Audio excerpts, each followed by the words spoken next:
Hello everyone, my name is Akshay और शुरुआत करते हैं आज अपने अगले लेक्चर की केमिकल काइनेटिक्स के अंदर। तो लास्ट लेक्चर के अंदर तक हम पढ़ चुके हैं first order, zero order, second order, nth order के बारे में। और आज हम बात करने वाले हैं कुछ इंपॉर्टेंट टॉपिक्स जो कि केमिकल काइनेटिक्स के अंदर आते हैं। तो आज का जो भी टॉपिक है वो हम शुरुआत करने वाले हैं आर्हेनियस थ्योरी से। तो आर्हेनियस थ्योरी क्या होता है, आर्हेनियस थ्योरी के अंदर हम क्या पढ़ने वाले हैं, ये काफ़ी ज़्यादा इंपॉर्टेंट है। तो आर्हेनियस थ्योरी हमें ये बताती है कि कभी भी अगर कोई केमिकल रिएक्शन अगर हो रही है तो उस केमिकल रिएक्शन होने की वजह क्या है, मतलब वो रिएक्शन क्यों हो रही है और वो रिएक्शन कैसे हो रही है। क्या कोई भी रिएक्शन पॉसिबल है, या पॉसिबल की बात तो हम ऐसे थर्मोडायनेमिक्स के अंदर कर सकते हैं, लेकिन यहाँ पे हम ये बात कर सकते हैं एक तरीके से कि कितने एक्सटेंट तक हो पा रही है। क्या सारे मॉलिक्यूल जो भी पार्टिसिपेट करते हैं वो क्या प्रोडक्ट के अंदर कन्वर्ट हो पाएंगे। ये सारी चीज़ों की जानकारी हमें कौन देगा, आर्हेनियस थ्योरी। तो इसको पढ़ना काफ़ी ज़्यादा इंपॉर्टेंट है। तो शुरुआत करते हैं आर्हेनियस थ्योरी से।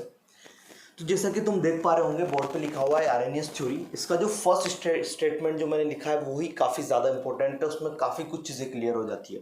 जैसे कि फर्स्ट स्टेटमेंट है कि जो भी केमिकल रिएक्शन है takes place, chemical reaction takes place due to, कोई भी केमिकल रिएक्शन हो रही है उसका होने की वजह क्या है, due to collisions among reactant molecules. Reactant molecules collide करते हैं, एक दूसरे से टकराते हैं, उस टकराने की वजह से क्या होता है, कोई भी केमिकल रिएक्शन हो पाती है। तो सबसे इम्पॉर्टेंट चीज़ यहाँ पे ये है कि कोई भी केमिकल रिएक्शन क्यों होती है, क्योंकि उनके रिएक्टेंट मॉलिक्यूल्स के अंदर कोलिजन होता है। अगर कोलिजन नहीं होगा तो वहाँ पे वो रिएक्शन नहीं होगी। कोई भी केमिकल रिएक्शन उठा लो, वहाँ पर अगर रिएक्टेंट से प्रोडक्ट में कन्वर्ट हो रहा है तो जो मैकेनिज्म फॉलो होगा उस मैकेनिज्म के अंदर रिएक्टेंट मॉलिक्यूल्स क्या कर रहे होंगे, एक दूसरे के साथ कोलाइड कर रहे होंगे, तभी वो रिएक्शन पॉसिबल हो पाएगी। आई थिंक तुम्हें फर्स्ट स्टेटमेंट यहाँ पे क्लियर हो गया होगा। सेकंड स्टेटमेंट की बात चलते हैं जो कि एक डेफिनेशन है, इंपॉर्टेंट टर्म है, कोलिजन फ्रीक्वेंसी Z। यहाँ पे पॉइंट लिखा हुआ है Z क्या होता है समझते हैं। नंबर ऑफ कोलिजन्स, क्या लिखा हुआ है, number of collisions taking place पर second per unit volume.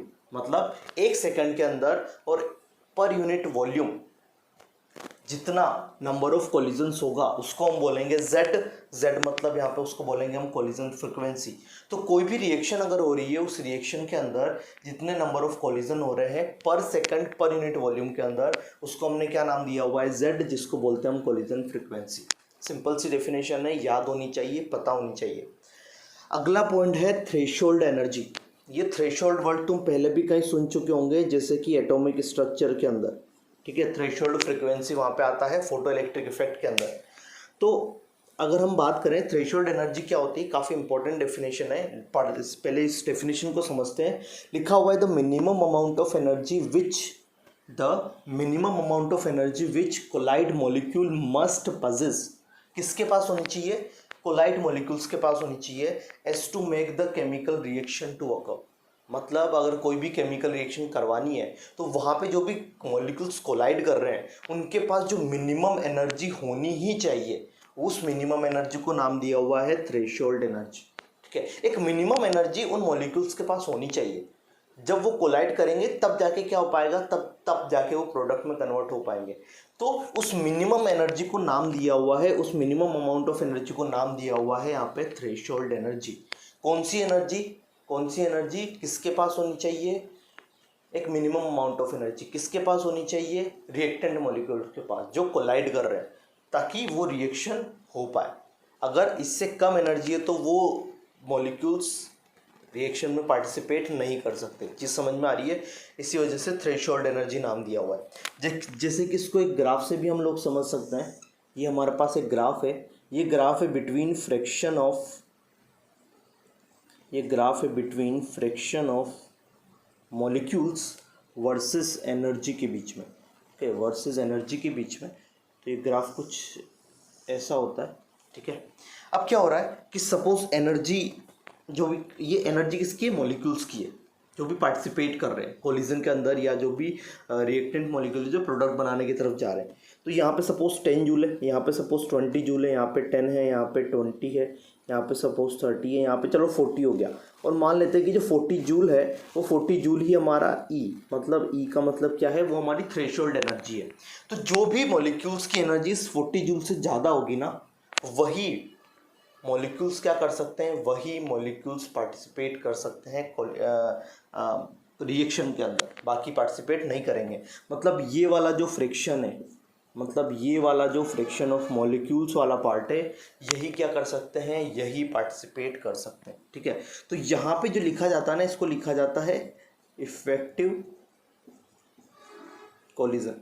Effective collision का मतलब है कि कोलाइड कर रहे हैं और प्रोडक्ट में कन्वर्ट हो रहे हैं। क्यों? क्योंकि इनकी जो एनर्जी है वो किससे ज़्यादा है, थ्रेशोल्ड एनर्जी से ज़्यादा है, तभी इनको हम इफेक्टिव कोलिजन बोल सकते हैं। ठीक है, और एक तरीके से अगर सपोज किसी की एनर्जी इस थ्रेशोल्ड एनर्जी से कम है, इसका मतलब क्या है, वो रिएक्शन में पार्टिसिपेट कर रहा है, कोलिजन कर रहा है, लेकिन प्रोडक्ट में कन्वर्ट नहीं हो पा रहा है। और अगर प्रोडक्ट में कन्वर्ट नहीं हो पा रहा है, इसकी वजह से मतलब यहाँ पे क्या बोल सकते हैं कि ये एक एनर्जी बैरियर की तरह काम कर रहा है। इसकी मतलब क्या है कि ये जो भी थ्रेशोल्ड एनर्जी है, ये क्या कर रहा है, एक एनर्जी बैरियर की तरह काम कर रहा है। इस बैरियर को इनको पार करना पड़ेगा। अगर ये एनर्जी के बैरियर को इन मॉलिक्यूल्स ने, इन रिएक्टेंट मॉलिक्यूल्स ने, इन कोलिजन करने वाले मॉलिक्यूल्स ने अगर पार कर लिया, तो वो रिएक्शन के अंदर पार्टिसिपेट करके प्रोडक्ट बना सकते हैं।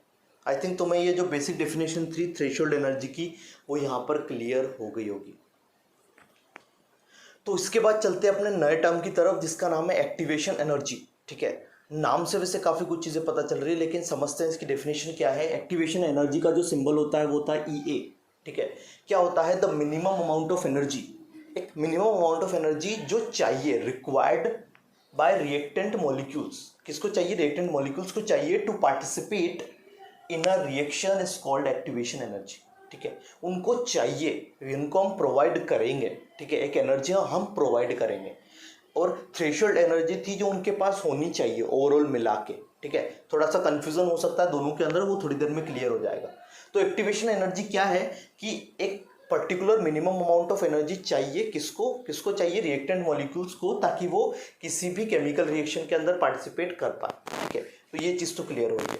तो इसको मैं क्या करने वाला हूँ, इसको मैं तुम्हें थोड़ा ग्राफिकली समझाने वाला हूँ, ताकि तुम्हें थोड़ा सा इससे क्लियर होगा। तो ये एक मैं ग्राफ यहाँ पे प्लॉट कर देता हूँ पहले। ठीक है, ये फर्स्ट वाला ग्राफ है। ये ग्राफ है between energy versus progress of reaction. ठीक है, प्रोग्रेस ऑफ रिएक्शन, ये एनर्जी। अब होता क्या है कि अगर शुरुआत में कोई भी रिएक्टेंट मॉलिक्यूल्स है ना, उनके पास कुछ ना कुछ अमाउंट में तो एनर्जी होती है। ठीक है, तो मैं मान लेता हूँ कि जो कुछ हमारे पास कोई भी अगर रिएक्टेंट है, तो उसकी एनर्जी कुछ यहाँ पे। ठीक है, फिर हमने क्या किया कि हमको क्या चाहिए, थ्रेशोल्ड एनर्जी के बराबर एनर्जी चाहिए, तभी तो वो पार्टिसिपेट कर पाएगा। तो हमने उसको कुछ एनर्जी प्रोवाइड की। पहले एनर्जी कुछ इतनी थी, हमने उसको प्रोवाइड की और कुछ पर्टिकुलर एनर्जी दे के उसको थ्रेशोल्ड एनर्जी के बराबर लेके चले गए। ठीक है, अब थ्रेशोल्ड एनर्जी के बराबर लेके चले गए, तो ये हमारा पीक पॉइंट निकल के आया। ठीक है, मतलब इतनी एनर्जी हमने क्या की है, इतनी एनर्जी हमने क्या की है, इसको प्रोवाइड की। इतनी एनर्जी हमने क्या की है, पहले इतनी थी, इतनी हमने प्रोवाइड की और यहाँ पे चला गया पीक पे। यहाँ तक जाने के बाद इसको अब एनर्जी की ज़रूरत नहीं है। ठीक है, तो ये जो पीक वाला पॉइंट होता है ना, इसको बोलते हैं एक्टिवेटेड कॉम्प्लेक्स। इसको बोलते हैं एक्टिवेटेड कॉम्प्लेक्स। ठीक है, एक चीज़ समझना, दो बार सेम ग्राफ बनाने वाला हूँ थोड़ा सा, तो उस चीज़ को समझना। ठीक है, तो ये हो गया तुम्हारा एक्टिवेटेड कॉम्प्लेक्स। इसके बाद क्या होगा कि ये अब यहाँ से क्या हो रहा है, एनर्जी बढ़ रही है। एनर्जी क्यों बढ़ रही है, क्योंकि मॉलिक्यूल्स कोलाइड कर रहे हैं, तो उनकी काइनेटिक एनर्जी के फॉर्म में एनर्जी काफ़ी बढ़ रही है। ठीक है, क्योंकि रैंडमनेस काफ़ी बढ़ रही है, तो यहाँ से यहाँ जाने पे क्या हो रहा है, एनर्जी बढ़ रही है। इस पॉइंट के बाद एक्टिवेटेड कॉम्प्लेक्स बढ़ने के बाद अब मॉलिक्यूल्स क्या हो गए, बनना शुरू हो गए, मतलब वो क्या हो गए, कनेक्ट हो गए एक दूसरे से। तो उनकी रैंडमनेस क्या होगी, कम होगी। रैंडमनेस कम होगी तो धीरे धीरे उनकी स्टेबिलिटी आई, वो उनकी एनर्जी क्या हो गई, कम। और एनर्जी कम होकर वो कुछ यहाँ तक चलेगी। ठीक है, तो ये है रिएक्टेंट मॉलिक्यूल की एनर्जी, ये है प्रोडक्ट मॉलिक्यूल की एनर्जी। ये प्रोडक्ट बन गया, पहले यहाँ से यहाँ गए, एक्टिवेटेड कॉम्प्लेक्स बनाया, उसके बाद धीरे धीरे करते कहाँ पे बन गया, प्रोडक्ट बन गया। तो ये वाला जो पार्ट होगा, ये वाला जो एनर्जी दी हमने, ये किसके बराबर दी है, ये वाली एनर्जी जो दी है, ये है EA of reactant, EA of reactant. और इसके करस्पॉन्डिंग अगर मैं प्रोडक्ट के करस्पॉन्डिंग देखूँ, तो ये वाला जो पार्ट होगा, ठीक है, ये वाला पार्ट होगा तुम्हारा EA ऑफ प्रोडक्ट के बराबर, EA ऑफ प्रोडक्ट के बराबर। ये एक्टिवेशन एनर्जी फॉर प्रोडक्ट है। अगर सपोज रिएक्शन अगर रिवर्स करके देखें हम, तो यहाँ तक पहुँचने के लिए कितनी एनर्जी हमें चाहिए, EA ऑफ प्रोडक्ट के बराबर। यहाँ से चलते हैं तो कितनी एनर्जी चाहिए, EF ऑफ रिएक्टेंट के बराबर। ठीक है, और यहाँ पे इन दोनों का जो गैप होगा, उसको क्या बोलते हैं, delta H, heat of reaction. ठीक है, इसी को डेल्टा H बोला जाता है। तो डेल्टा H एक तरीके से है क्या, अगर डेल्टा एच है तो प्रोडक्ट के अंदर ज़्यादा देना पड़ रहा है, रिएक्टेंट के अंदर एक्टिवेशन एनर्जी कम है। तो डेल्टा एच की डेफिनेशन यहाँ से अगर मैं तुम लोगों को समझाऊँ तो delta H is equals to होता है E A of reactant minus E A of product. E A क्या है? Activation energy. तो activation energy of reactant minus activation energy of product. तो ऑफकोर्स प्रोडक्ट की ज़्यादा है, प्रोडक्ट की ज़्यादा है तो डेल्टा एच क्या है? नेगेटिव है। तो ये डेल्टा एच अगर नेगेटिव है तो ये वाला जो ग्राफ बना हुआ है ये किसके लिए बनाया हुआ है मैंने? तो मैं यहाँ पे बताता हूँ। ये बनाया हुआ है मैंने एक्सोथर्मिक रिएक्शंस के लिए। ये मैंने किसके लिए बनाया हुआ है? एक्सोथर्मिक के लिए, क्योंकि ये प्रोडक्ट वाला पार्ट जो है वो नीचे आ रहा है। तो इस वाले पार्ट को हम क्या बोल देंगे? Simple delta H. I think clear चीज़ें होगी तो मैं यहाँ पे क्या समझाने की कोशिश कर रहा हूँ। ये तो एक्सोथर्मिक के लिए हो गया। आप चलते हैं एंडोथर्मिक के लिए। ठीक है, तो सपोज यहाँ पे हमारा एनर्जी वाला टर्म हम लेके आ जाते हैं पहले। ठीक है, यहाँ पे अपना प्रोग्रेस ऑफ रिएक्शन है, प्रोग्रेस ऑफ रिएक्शन। ठीक है, कुछ इस तरीके से ये रिएक्टेंट मॉलिक्यूल्स का क्या है? सबसे पहले कुछ एनर्जी उनके पास थी। ठीक है, एक और चीज़ यहाँ पे समझोगे, थोड़ा सा यहाँ पे समझाना ज़रूरी है। ये चीज़ होगी एक्टिवेशन एनर्जी, और यहाँ से लेके यहाँ तक ये होगी थ्रेशोल्ड। ठीक है, इतनी एनर्जी चाहिए तब जाके वो प्रोडक्ट में कन्वर्ट हो पाएगा। तो ये वाला जो पार्ट है, ये वाला पूरा यहाँ से लेके यहाँ तक ये थ्रेशोल्ड एनर्जी, और यहाँ से लेके यहाँ तक एक्टिवेशन एनर्जी। इतनी पहले से ही थी, इतनी और दे दी तो थ्रेशोल्ड एनर्जी के बराबर होगी। और थ्रेशोल्ड एनर्जी के बराबर होगी मतलब वो क्या कर सकते हैं? वो रिएक्शन में पार्टिसिपेट कर सकते हैं। तो पार्टिसिपेट होकर वो प्रोडक्ट में कन्वर्ट हो गए। सपोज किसकी एनर्जी यहाँ पर भी रह गई ना, तो वो प्रोडक्ट में कन्वर्ट नहीं हो सकता। चीज़ क्लियर है? इसी तरीके से इसके अंदर बात करते हैं। तो यहाँ पे अगर बात करेंगे तो रिएक्टेंट मॉलिक्यूल्स की एनर्जी क्या होगी? फिर उसको हमने कुछ एनर्जी दिया, प्रोवाइड किया, और प्रोवाइड करने के बाद क्या हुआ? कुछ इस तरीके से प्रोडक्ट बना। तो ये है अपना रिएक्टेंट। तो ये वाला जो पार्ट होगा और एक ये वाला पार्ट होगा। तो इस वाले पार्ट को बोलेंगे ई ए ऑफ, ये प्रोडक्ट है तो ये हो जाएगा अपना ई ए ऑफ प्रोडक्ट, और ये वाला जो पार्ट होगा ये हो जाएगा अपना ई ए ऑफ रिएक्टेंट। ठीक है, एक्टिवेशन एनर्जी ऑफ रिएक्टेंट। तो ये वाली जो चीज़ हो जाएगी अपनी हो जाएगी डेल्टा एच। तो यहाँ पे देखोगे तो रिएक्टेंट ज़्यादा है, प्रोडक्ट कम है, तो ये वैल्यू आएगी पॉजिटिव, और ये वैल्यू आएगी अगर पॉजिटिव तो ये वाला जो ग्राफ हो जाएगा ये अपना हो जाएगा एंडोथर्मिक के लिए। ठीक है, ये वाला ग्राफ हो जाएगा अपना एंडोथर्मिक रिएक्शन के लिए। तो ये एक्सोथर्मिक के लिए हो गया, वो एंडोथर्मिक के लिए होगा। चीज़ें क्लियर है? सिंपल सी चीज़ें क्लियर है। तो सिंपल से एक्टिवेशन एनर्जी सिंपल से क्या है कि हमें कुछ एनर्जी प्रोवाइड करनी पड़ रही है ताकि वो पार्टिसिपेट कर पाए। ठीक है, तो पहले से कुछ एनर्जी है, इतनी और प्रोवाइड कर दी, तो जितनी प्रोवाइड की उसको एक्टिवेशन एनर्जी बोला, और ओवरऑल टोटल एनर्जी होगी थ्रेशोल्ड एनर्जी के बराबर। ये हो गया एक्सोथर्मिक के लिए ग्राफ, ये हो गया एंडोथर्मिक के लिए ग्राफ। एक्सोथर्मिक के लिए रिएक्टेंट से नीचे जाएगा प्रोडक्ट, एंडोथर्मिक के लिए रिएक्टेंट से ऊपर ही रह जाएगा प्रोडक्ट। ठीक है, तो डेल्टा एच किसको बोल रहे हैं? एक्टिवेशन एनर्जी को, डिफरेंस को ही हम यहाँ पे डेल्टा एच बोलते हैं। याद रहेगी इतनी चीज़। आगे चलते हैं। अब मुझे बताओ कि क्या रेट ऑफ रिएक्शन का क्या फ़र्क पड़ेगा? रेट ऑफ रिएक्शन का एक्टिवेशन एनर्जी पे क्या फ़र्क पड़ेगा? अगर एक्टिवेशन एनर्जी ज़्यादा है तो रेट ऑफ रिएक्शन ज़्यादा होगी या कम होगी? अगर एक्टिवेशन एनर्जी ज़्यादा है तो अगर एक्टिवेशन एनर्जी ज़्यादा मतलब हमें ज़्यादा एनर्जी प्रोवाइड करनी पड़ रही है, एनर्जी ज़्यादा प्रोवाइड करनी पड़ी तब जाके रिएक्शन होगी। जब रिएक्शन होगी तभी उस रिएक्शन का रेट बढ़ेगा। ठीक है, तो अगर एक्टिवेशन एनर्जी ज़्यादा है तो रिएक्शन होने की जो चांसेस है वो क्या है? काफ़ी कम है। और अगर रिएक्शन होने के चांसेस काफ़ी कम है तो उसका जो रेट ऑफ रिएक्शन होगा वो भी क्या होगा? काफ़ी कम होगा। तो एक्टिवेशन एनर्जी जो होता है ना वो इन्वर्सली प्रोपोर्शनल होता है किसके? रेट ऑफ रिएक्शन के। इस वजह से अगर एक्टिवेशन एनर्जी बढ़ेगा तो रेट ऑफ रिएक्शन क्या हो जाएगा? यहाँ पे कम हो जाएगा। आई थिंक तो मैं चीज़ें क्लियर होगी, काफ़ी सिंपल सी चीज़ें। ग्राफ क्लियर होना चाहिए, endothermic, exothermic, activated complex, activation energy इस ग्राफ के अंदर दिखना चाहिए, थ्रेशोल्ड एनर्जी दिखना चाहिए, डेल्टा एच दिखना चाहिए। ठीक है, बाकी ये चीज़ें हैं तो इससे तुम काफ़ी कुछ चीज़ें समझ सकते हो। तो अब इसके आगे चलते हैं और हमें ये देखना है कि जैसा कि अभी हमने बात किया कि कोई भी रिएक्शन हो रही है ना तो उसके अंदर हमें एक बैरियर पार करना पड़ता है। वो उस बैरियर को मैंने क्या नाम दिया? उस बैरियर को मैंने नाम दिया एनर्जी बैरियर, जो कि थ्रेशोल्ड एनर्जी। अगर हमने उस थ्रेशोल्ड एनर्जी को पार कर लिया, बैरियर को पार कर लिया, तो हमारा जो भी रिएक्शन है वो हो जाएगा। चीज़ क्लियर है यहाँ तक? जिसको हमने एक्टिवेशन एनर्जी के ग्राफ से और एक्टिवेटेड कॉम्प्लेक्स के थ्रू समझा।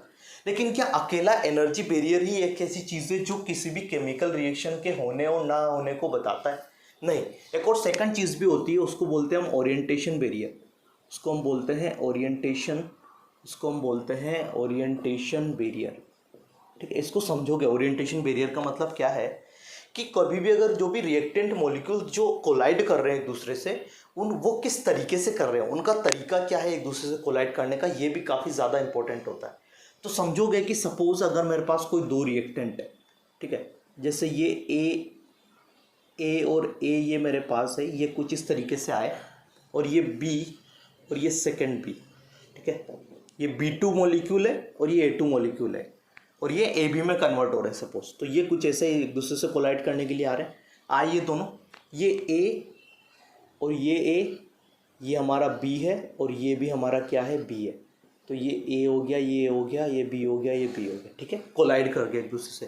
कोलाइड करने के बाद क्या होगा, कोलाइड करने के बाद ये A B के साथ कनेक्ट हो जाएगा और वो सेकेंड वाला A B के साथ कनेक्ट हो जाएगा। तो ये हो गया अपना AB और ये क्या हो गया अपना AB।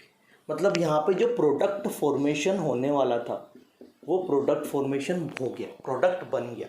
तो एक ये तरीका है जिसमें हम ओरिएंटेशन क्या है, सही है और प्रोडक्ट बन सकता है। लेकिन सपोज अगर कोई ए मॉलिक्यूल कुछ इस तरीके से, ये ए है, थोड़ा सा बड़ा बन गया है, ये ए है और ये जो अपना है सेकंड बी, ये ऐसा है और वो कुछ ऐसे टकरा रहा है, ठीक है, वो कुछ ऐसे टकरा रहे हैं। तो होगा क्या कि ऐसे टकराने पे ए और ये बी और ये बी, तो ये बी हो गया, ये बी हो गया, ये ए हो गया और ये हो गया। अब ये ए इस बी के साथ तो टकरा गया, लेकिन क्या ये बी से ए के साथ कोलाइड हुआ? नहीं हुआ। कोलाइड नहीं हुआ तो पहले जब ये ऐसे आ रहे थे ना, तो वैसे के वैसे ही वापस चले जाए, वापस ये ए बी अपने स्थान पे चला जाएगा और ये बी वापस इस डायरेक्शन। क्योंकि क्या हो रहा है कि एक तो कनेक्ट हो पा रहा है लेकिन दूसरा कनेक्ट नहीं हो पा रहा, दूसरा कनेक्ट नहीं हो पा रहा है, तो यहाँ पे क्या होगा, यहाँ पे कोई भी प्रोडक्ट फॉर्मेशन, यहाँ पे कोई भी प्रोडक्ट फॉर्मेशन नहीं होगा। ये सबसे इंपॉर्टेंट चीज़ है। तो ओरिएंटेशन भी डिपेंड करता है कि वो किस तरीके से एक दूसरे से क्या कर रहे हैं, कोलाइड कर रहे हैं। तो इस तरीके से करेंगे तो बन जाएगा, लेकिन अगर इस तरीके से करेंगे तो उनका कोलिजन हो पाएगा लेकिन प्रोडक्ट फॉर्मेशन नहीं हो पाता। तो दो चीज़ें जो डिपेंड करती है कि प्रोडक्ट कन्वर्ट होगा या नहीं होगा, पहला है एनर्जी बैरियर और सेकंड है अपना ओरिएंटेशन बैरियर। तो आई थिंक तुम्हें वो दोनों चीज़ें क्लियर होगी कि एनर्जी बैरियर का मतलब क्या है और ओरिएंटेशन बैरियर का मतलब क्या है। तो अब शुरू करते हैं अपना नया टॉपिक आरएनएस थ्योरी के बाद। आरएनएस थ्योरी के अंदर हमने काफ़ी कुछ डेफिनेशंस को देखा, threshold energy, activation energy, graphs. इन चीज़ों को पढ़ने के बाद अब चलते हैं कुछ इंपॉर्टेंट चीज़ें जिनके अंदर हम बात करने वाले हैं कि कौन कौन से फैक्टर है जो कि रेट कांस्टेंट को अफेक्ट करते हैं, ठीक है। तो उसके अंदर आज हम फर्स्ट फैक्टर ही पढ़ने वाले हैं, तो उसको काफ़ी ध्यान से देखने वाले हो। तो मैं हेडिंग डाल देता हूँ यहाँ पे सबसे पहले, फैक्टर अफेक्टिंग रेट कांस्टेंट, ठीक है, फैक्टर अफेक्टिंग रेट कांस्टेंट। तो पहला फैक्टर जो हम यहाँ पे पढ़ने वाले हैं वो फैक्टर है हमारा टेम्परेचर, ठीक है। पहला फैक्टर जो हम पढ़ने वाले हैं वो है हमारा पहला फैक्टर है टेम्परेचर। तो इसके लिए इक्वेशन है, वो पहले मैं यहाँ पे लिख देता हूँ। वो इक्वेशन है dlnk/dt is equal to EA/RT², ठीक है। dlnk/dt is equal to EA/RT²। इसको बोलते हैं differential equation of RNS, differential equation of RNS. Cheese clear है यहाँ तक? आगे चलते हैं। तो यहाँ पे मैं मेंशन कर देता हूँ क्या क्या चीज़ें इसके अंदर है। यहाँ पे के जो है वो है अपना रेट कांस्टेंट, के जो है वो अपना है रेट कांस्टेंट। ये जो है अपना वो है एक्टिवेशन एनर्जी। टी जो है वो अपना है टेम्परेचर, और आर जो है वो अपना है कांस्टेंट, यूनिवर्सल कांस्टेंट जिसको हम बोलते हैं, ये हो गया कांस्टेंट। याद रहेगा, सिंपल सी चीज़ है। इसके बाद इसको कुछ थोड़ा सा अपन अपनी तरफ से लिख देते हैं। ये हो गया EA/RT² इंटू dt, है ना। इंटीग्रेट करेंगे ये हो जाएगा lnk is equal to minus EA/RT plus C, ठीक है। यहाँ पे C कांस्टेंट आ रहा है। ये C कांस्टेंट की वैल्यू तुम्हें सिंपल सी याद रखनी है कि C इज इक्वल टू क्या होता है, ln A होता है, ठीक है। तो यहाँ पे मैंने सिंपल सा पुट कर दिया ln A, तुम्हें सिंपल सा याद रखना है उस चीज़ को। आगे चलते हैं, इसके आगे और चलते हैं थोड़ा और। तो यहाँ से हो गया ln k minus ln a is equals to minus E A by R T, है ना। तो यहाँ से सिंपल हो गया ln k by A is equals to minus E A by R T, है ना। तो यहाँ से k बाई ए की वैल्यू आ गई e to the power minus E A by R T. सही है, बढ़िया। तो इसके बाद जो हमारा k की वैल्यू आई है वो यहाँ से आई है k is equals to A into E to the power minus ये बाय। काफ़ी ज़्यादा इम्पोर्टेंट चीज़ है और शायद ये पहले भी कहीं देख चुके हो। आई थिंक तुम पहले भी कहीं इस चीज़ को देख चुके होंगे। तो यहाँ से आ गया तुम्हारा k is equals to A into E to the power minus ये बाय आर टी। ठीक है, तो ये डिफरेंशियल इक्वेशन थी, इसको हमने इंटीग्रेट किया और इंटीग्रेट करके हमने ये फॉर्मूला निकाला है जिसकी जो क्या है k is equals to A into E to the power minus ये by R T. I think तुम्हें चीज़ें क्लियर हो रही होगी यहाँ पे। तो डेरिवेशन देखो एक बार, उसके बाद आगे की जो चीज़ें हैं उस पर भी हम थोड़ा सा फोकस करते हैं, उसको देखते हैं। ठीक है, तो यहाँ से डेरिवेशन तो क्लियर हो गया होगा तुम लोगों को। तो थोड़ा सा और आगे चलते हैं। ठीक है, थोड़ा सा और आगे चलते हैं और चीज़ें देखते हैं। तो जैसा कि k और ये है हमारे पास, k is equals to A into E to the power minus ये बाय आर टी है हमारे पास। ठीक है, तो अगर मुझे कोई बोलता है कि k वर्सेस t के बीच में अगर ग्राफ प्लॉट करना है तो वो कुछ ऐसा आएगा। ठीक है, ग्राफ कुछ किस तरीके का आएगा, वो कुछ इस तरीके से आएगा अपना ग्राफ। इसी तरीके से अगर मुझे कोई बोलता है कि ln k वर्सेस 1/t के बीच में ग्राफ प्लॉट करो, तो बताओ ln k वर्सेस 1/t के बीच का ग्राफ कैसा होगा। ln k ये रहा अपना। ठीक है, इक्वेशन लिख देते हैं, इक्वेशन लिखने से थोड़ी सी आसानी हो जाती है। ln k is equals to minus E A by R T plus ln a, है ना। ठीक है, नहीं ln k वर्सेस 1/t है तो ln k ये हो गया अपना y एक्सिस पे और 1/t हो गया अपना x एक्सिस पे। ठीक है, तो ये y equal to M X plus C लिखा हुआ है, तो m की वैल्यू आ गई minus E A by R. Slope कितना हो गया minus E A by R. याद रहेगा, सिंपल चीज़ है। चलो लगाते हैं, तो ये हो जाएगा अपना ln a। तो एक पॉइंट तो यहाँ पे आएगा और सेकंड पॉइंट अपना क्या आएगा, 1/t की वैल्यू हमें फाइंड आउट करनी है। जब ln k 0 हो जाएगा तो ये आ जाएगा ln a, तो ये हो जाएगा अपना सिंपल r, ये पॉइंट आएगा r ln a divided by ये। तो ये कुछ ऐसा स्ट्रेट लाइन होगा जिसका स्लोप हो गया minus E A by R. Slope हो जाएगा अपना इसके पास minus E A by R. तो आई थिंक चीज़ें क्लियर हो रही होगी। ये ग्राफ यहाँ से बनाया है, ग्राफ यहाँ से बनाया है, दोनों ग्राफ बनाए हुए हैं। ग्राफ पता होना चाहिए कैसे बन रहे हैं। ठीक है, ये फॉर्मूला तुम्हें याद रखना है जो कि काफ़ी ज़्यादा इंपॉर्टेंट है। ठीक है, काफ़ी ज़्यादा इंपॉर्टेंट है, ये फॉर्मूला तुम्हें पता होना चाहिए। तो आगे चला जाए, कुछ और चीज़ें देखी जाए इसके बारे में। तो जैसा कि तुम देख पा रहे होंगे फिलहाल कि अपने पास है k is equals to A into E to the power minus E A by R T. ठीक है, ए के बारे में थोड़ा बता देता हूँ। ए क्या होता है, ए को हम कुछ चार नाम है इसके। आरेनियस फैक्टर बोलते हैं। ठीक है, इसको हम इंटीग्रेशन फैक्टर बोलते हैं। इसको प्री एक्सपोनेंशियल फैक्टर भी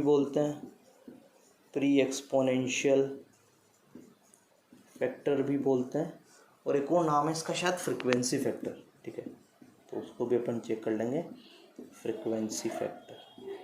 तो कुछ चार नाम है, एक है जो तुम्हें याद रखने, सिंपल सी चीज़ है। अब मुझे बताओ यहाँ पे कि अगर एक्टिवेशन एनर्जी बढ़ती है तो के पे क्या फ़र्क पड़ेगा। बताओ, अगर एक्टिवेशन एनर्जी बढ़ रही है तो के पे क्या फ़र्क पड़ेगा।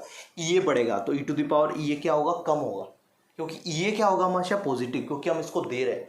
तो मैं यहाँ पे लिख देता हूँ कि ये की जो वैल्यू होगी ना, वो ये की वैल्यू हमेशा होगी पॉजिटिव, क्योंकि हम यहाँ पे वैल्यू प्रोवाइड कर रहे हैं। तो ये बढ़ेगा तो के क्या होगा, कम, क्योंकि ई टू द पावर माइनस बढ़ रहा है, तो ये ओवरऑल वैल्यू हो जाएगी कम। ये वैल्यू कम हो जाएगी तो के हो जाएगा कम, और के अगर कम हो जाएगा तो रेट क्या हो जाएगा, कम। तो जैसा कि पिछले टाइम पे मैंने बताया था तुम्हें कि activation energy is inversely proportional to rate, तो वो तुम यहाँ से भी समझ सकते हो। ठीक है, आई थिंक तुम्हें चीज़ें क्लियर हो रही होगी कि यहाँ से कैसे आएगा। बाकी आगे चलते हैं,